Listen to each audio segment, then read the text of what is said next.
O mínimo existencial é o apanhado de direitos sociais que o Estado é obrigado a garantir para todo e qualquer indivíduo ter uma vida digna. O mínimo existencial é o valor necessário para assegurar condições mínimas de subsistência ao consumidor e à sua família. Ele representa a parcela da renda que deve ser preservada, mesmo diante da cobrança ou execução de dívidas, para que o indivíduo possa viver com dignidade. A ideia não é nova. Ela decorre dos princípios constitucionais da dignidade da pessoa humana, inserida no artigo 1º, inciso 3º da Constituição Federal, e dos direitos sociais, também na Constituição Federal, artigo 6º, mas foi positivada pela primeira vez no Código de Defesa do Consumidor com a edição da Lei 14.181 de 2021, conhecida como a Lei do Superendividamento. O valor atual do mínimo existencial no Brasil, utilizado para proteger a renda de pessoas superendividadas, é de R$ 600. Esse montante é o valor mínimo que não pode ser penhorado ou comprometido no pagamento de dívidas, de parcelas, de empréstimos, repactuação, garantindo a subsistência básica do devedor. Assim, toda política de crédito, cobrança ou renegociação deve observar esse limite, evitando que o endividamento total leve à exclusão social. Enquanto o mínimo existencial é um escudo para a sobrevivência, o salário mínimo é a remuneração base, voltado para a proteção do trabalhador e a garantia de um padrão de vida digno.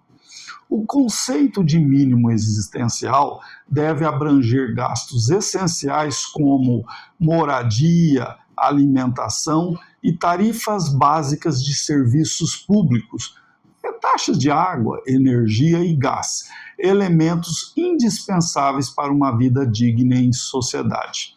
Enquanto o salário mínimo é o valor base mensal para atender necessidades vitais como moradia, alimentação, educação, saúde, lazer, vestuário, higiene e transporte. Eu sei que é difícil falar que o salário mínimo abrange tudo isso, mas isso, pelo menos, está escrito na Constituição Federal. Hoje, durante um julgamento no Supremo Tribunal Federal sobre a validade dos decretos que regulamentam a lei do superendividamento, os 5 ministros do Supremo fixaram o valor do mínimo existencial em R$ 600 para consumidores superendividados, onde o ministro Alexandre de Moraes defendeu a revisão do critério adotado, sugerindo a utilização do valor médio da cesta básica. O ministro Alexandre de Moraes destacou que o valor médio da cesta básica nas capitais gira em torno de R$ 721, acima, portanto, do mínimo atualmente fixado em R$ 600. Mas ele reconheceu variações regionais, por exemplo, São Paulo chegando a 883, Cuiabá 860 e São Luís com aproximadamente R$ 634. Ao final, ele sugeriu o valor de R$ 721 mensal para o mínimo existencial. Porém, na prática, como pagar o aluguel, a conta de energia, de água, o condomínio, comprar comida, água para beber, gastos básicos com saúde e educação, com R$ 600 por mês? Ou ainda com R$ 721, como defendeu hoje o ministro Alexandre de Moraes do Supremo Tribunal Federal. O devedor que recebe apenas o mínimo existencial, ele não está desobrigado de pagar as contas de água e luz. Para vocês terem uma ideia, o valor da tarifa residencial mínima foi definido em R$ 40,42 por mês nesse ano de 2026.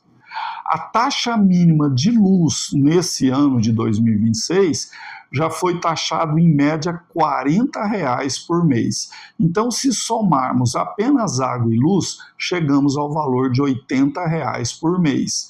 Além disso, atualmente, o botijão de gás de 13 quilos ele não faz parte da cesta básica nacional tradicional definida por lei para fins de isenção tributária que foca apenas em produtos alimentícios.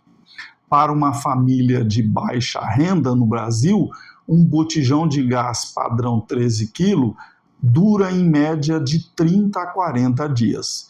E em abril desse ano, esse mês, o preço médio do botijão de gás de 13 quilos no Brasil fica mais ou menos entre R$ 110 a R$ 125, o que dá para compreender que o trabalhador vai ter um custo médio mensal de botijão de gás de pelo menos R$ 90. Aí, se nós pegarmos aquele 80 de água e luz e somarmos a esse 90, a gente chega aí tranquilamente a R$ 170 por mês. Portanto, o valor sugerido de R$ 721, somado às despesas de água, luz e botijão de gás, elevam o valor de mínimo existencial para R$ 891. Se o valor do mínimo existencial for fixado em apenas R$ 721 por mês, o que dá uma média de R$ 24 por dia, como quer o ministro Alexandre de Moraes, com o pagamento das despesas de água, energia e gás, o valor, naquele valor médio de R$ 170, sobrará ao trabalhador e demais integrantes de sua família o valor líquido de R$ 551 para cobrir as despesas de alimentação. Em outras palavras, com o valor de R$ 721 para o mínimo existencial, o trabalhador e sua família só poderão se alimentar por apenas 23 dias, devendo ficar uma semana por mês sem poder comer. Para o trabalhador e sua família poder destinar R$ 24 por dia para comer todos os dias do mês, ele terá que receber ao menos o valor mensal de R$ 721, acrescido dos R$ 170, para chegarmos num total de R$ 891 mensal para pagamento de água, luz e botijão de gás. A Nacional Democracia defende o mínimo existencial no valor de um salário mínimo para a família, R$ 1.621, pelo menos, como meio de se permitir uma vida de pobreza ao menos digna. Senão, o dinheiro que irá para os credores será tirado da sociedade por meio de custos com remédios e hospitais, porque quem não come não consegue se manter em pé.